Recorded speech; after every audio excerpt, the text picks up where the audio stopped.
महत्वाकांक्षा, विश्वासघात, अपमान, प्रतिकार आणि विजय यांनी ओतप्रोत भरलेली आपल्या समृद्ध भारतीय इतिहासाची शूर योद्ध्यांची आणि त्यांच्या मानी व महान कुटुंबांची ही कथा.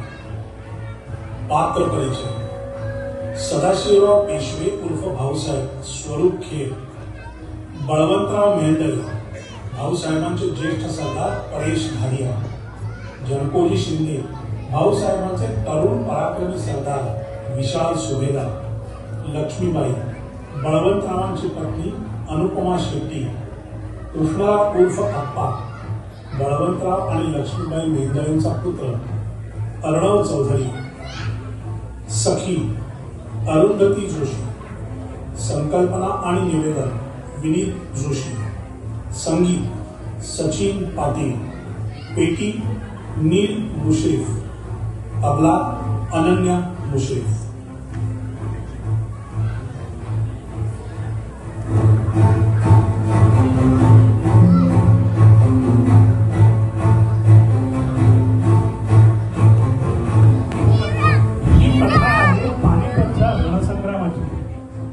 सर्वसाधारणपणे मान्यता प्राप्त मराठ्यांच्या पराजयाची.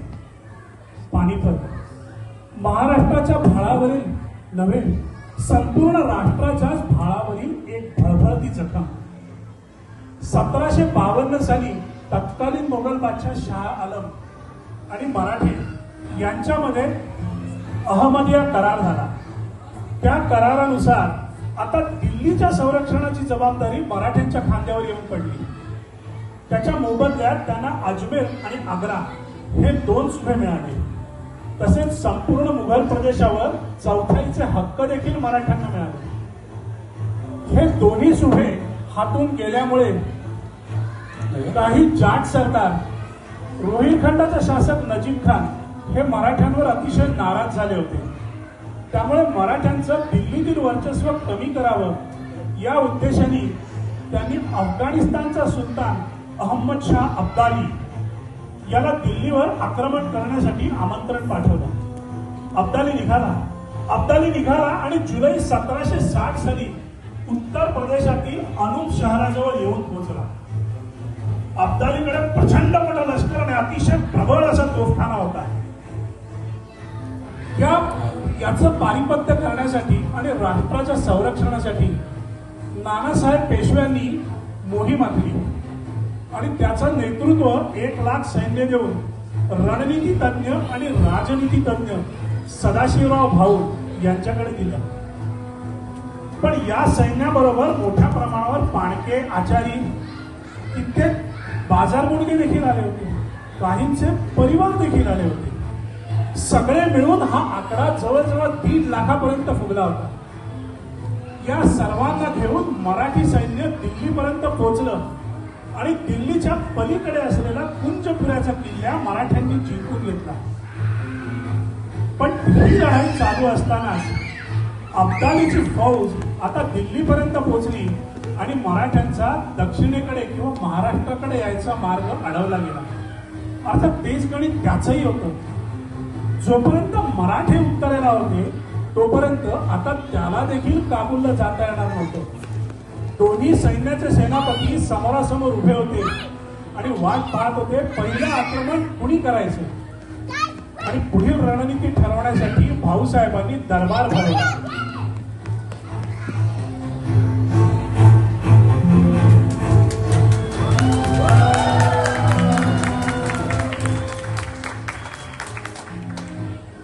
प्रसंग मोठा बाका आलाय. पैशांची चणचण भासतीये, रसदही मिळेनाशी झाली. त्यात अर्धचंद्राकृती गोल करून अब्दालीने 4ही बाजू पक्क्या करून टाकल्या आहेत. आपल्या सैन्याचे सारे मार्ग अवरुद्ध करून टाकले.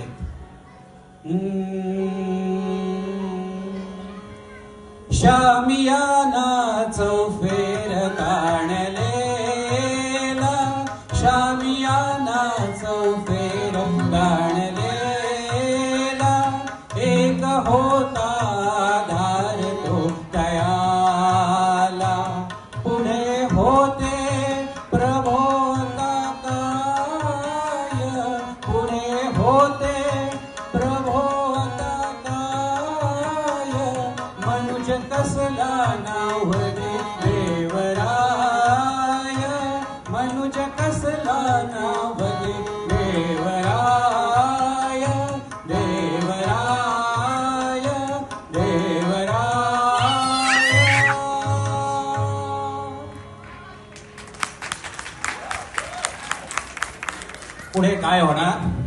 पुढे काय होणार हे मनुष्यच काय प्रत्यक्ष परमेश्वरही सांगू शकेल हे सांगता येत नाही रे मित्रांनो. त्यात आपल्या सैन्यातले अनेक सरदार अल्पवयीन आहेत. त्यामुळे अफगाणीवर थेट धडक मारण्याचं धाडसही होत नाही. वयाचा विषय नको भाऊसाहेब, वयाचा विषय नको. बालक नचिकेताने देखील यमाला ज्ञान देण्यास भाग पाडले. वयाच्या अवघ्या 16व्या वर्षी अभिमन्यू चक्रव्यूह भेदून सूर्यमंडली गेला. तर वयाचा विषय नको. कारण सिंह शावका वय न ठावे. मी निघेन, आत्ताच निघेन आणि शत्रूवर हल्ला करेन. हर हर महादेव. जनकोजी माघारी फिरा. जनकोजी असे एकटे जाऊ नका. जनकोजी. बळवंतराव आपल्या अफाट पराक्रमानं आपण आतापर्यंत कैक लढाया मारल्या आहेत. आपण स्वतः जातीनिशी जनकोजींबरोबर जा आणि त्यांची पाठराखण करा. जशी आज्ञा.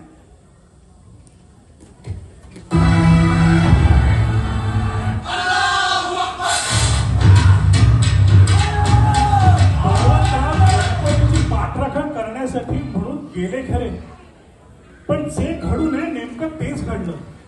बळवंतरावांचं आणि जनकोजीचं काही बरं नव्हतं. त्यामुळे बळवंतरावांचं सैन्य लांब उभं राहून जनकोजीची झुंज नुसतं बघत राहिलं. असं होऊ नये, पण मराठी सैन्यातली दुफळी शत्रू समोर स्पष्ट झाली.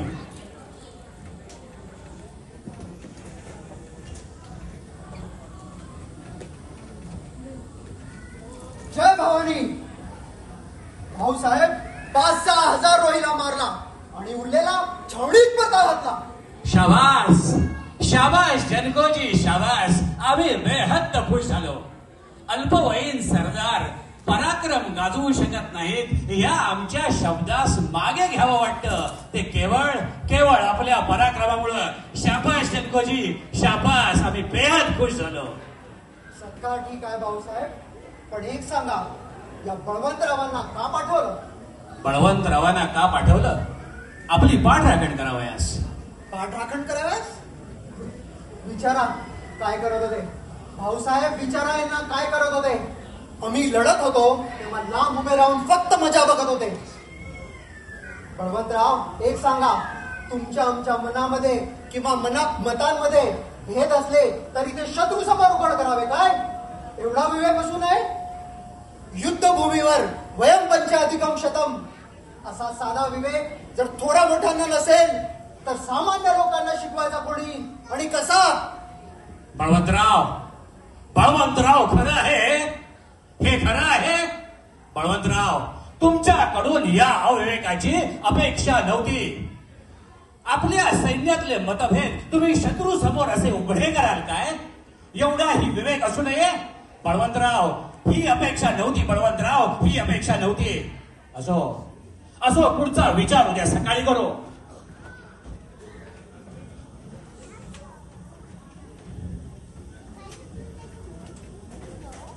बळवंतरावांची पत्नी लक्ष्मीबाई आणि त्यांचा 8-10 वर्षाचा मुलगा कृष्णराव उर्फ आप्पा हे देखील या मोहिमेबरोबर आले होते.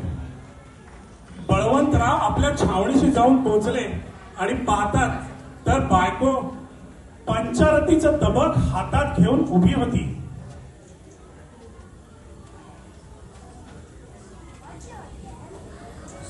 हे काय आणि पंचायती कशासाठी? असं कळलं, भाऊसाहेबांनी आपल्याला युद्धावर पाठवलं होतं आणि युद्धावरून परत आलेल्या पतीला आपल्यात ओवाळण्याची पद्धत आहे ना, म्हणून या पंचारती. तुम्ही आता परत आलात म्हणजे जिंकून आलात याबद्दल वादच नाही. आता जिंकल्याबद्दल भाऊसाहेबांनी जे बक्षीस दिलं असेल ते ह्या तबकात टाका आणि आता आत या. अहो, युद्धावर न गेला होता मग अंगावर युद्धाची एकही खूण नाही, रक्ताचा डाग नाही की घामाचा एक थेंब नाही. करकरीत कोरे कपडे रक्ताचा डाग नाही. करकरीत कोरे कपडे रक्ताचा डाग नाही. घमघमाटले गंधाचा घामाचा थेंब नाही. तलवार कटीला नाही, हातात छडीचा झोक. या ऐशा बेशे मजला का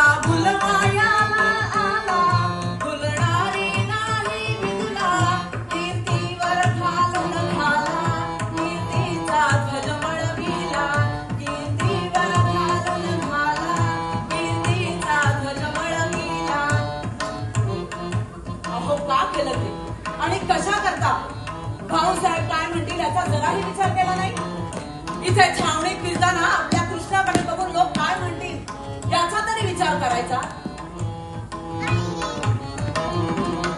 हा बेनिमत्याचा मुलगा म्हणतील लोक बाळाला, मीना मर्दाची दासी हिणवतील बाई मजला, विश्वासघातकी बाजी ही विशेषणे तुम्हाला, आपुल्या कुळाची कीर्ती गाजत जी देशावरती, चोरांची होती ख्याती मातीत घालवी याला, कीर्तीचा ध्वज वळविला मातीत घालवी याला, कीर्तीचा ध्वज वळविला. आलात तसे परताजा हे कोंडल मज दावावे, घालून पालथा शत्रू मातीला मिसळून द्यावे.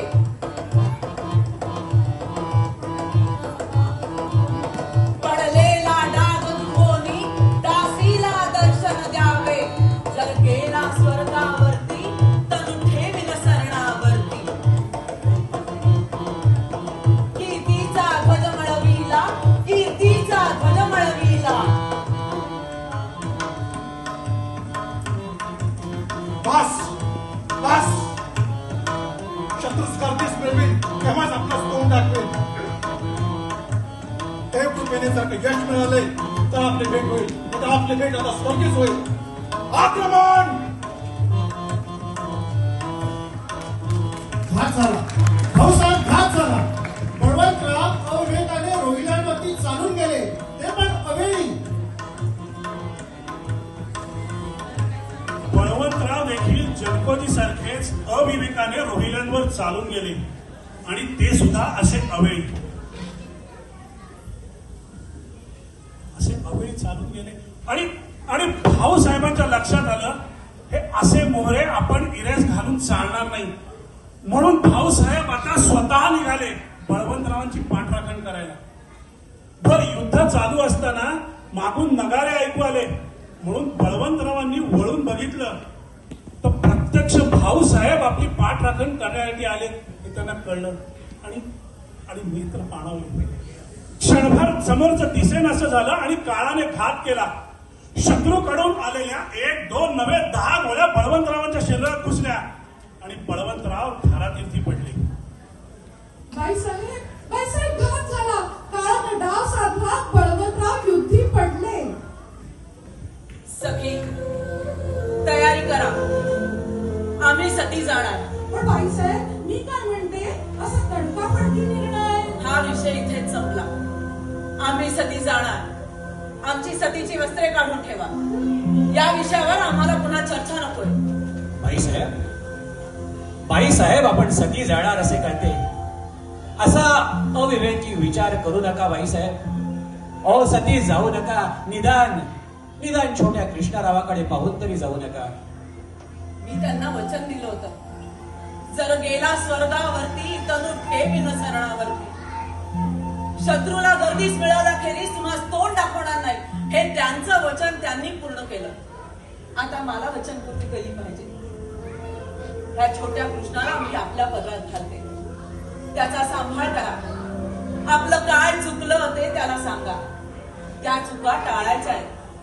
पूर्वजांचं जे चांगलं होतं तेही त्याला सांगा.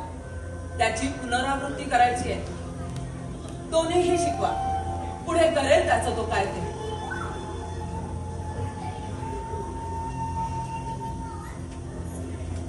1761 संक्रांत मराठेशाहीला यश नाही देऊन दिली.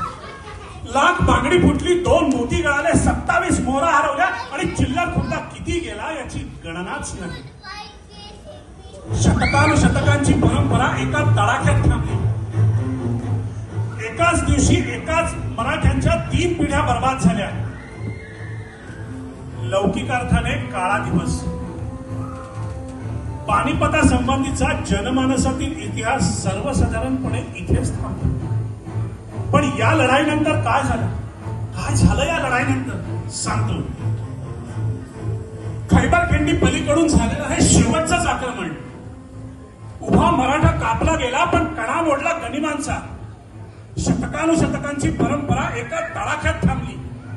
अब्दालीचे देखील कंबरडे मोडले आणि तो काबूलला स्वगृही गेला. पण बरोबर 10 वर्षानंतर जेव्हा मराठ्यांनी पुन्हा दिल्लीवर धडक मारली तेव्हा त्या मोहिमेत भाऊसाहेब नव्हते, पण बळवंतरावांचा मुलगा कृष्णराव उर्फ आप्पा हा त्या मोहिमेवर होता. त्याने देखील वडिलांसारखाच महापराक्रम गाजवला आणि आपल्या वडिलांचं श्राद्ध त्याच पानिपताच्या भूमीवर घातलं. असा पराक्रम उभा केला की पेशव्यांनी त्याचं कौतुक केलं आणि त्याच्या सन्मानार्थ शनिवार वाड्यापासून सर्वात जवळ असलेल्या चौकाचं आप्पा बळवंत चौक असं नामकरण केलं. तर असा हा आपला तेजस्वी इतिहास.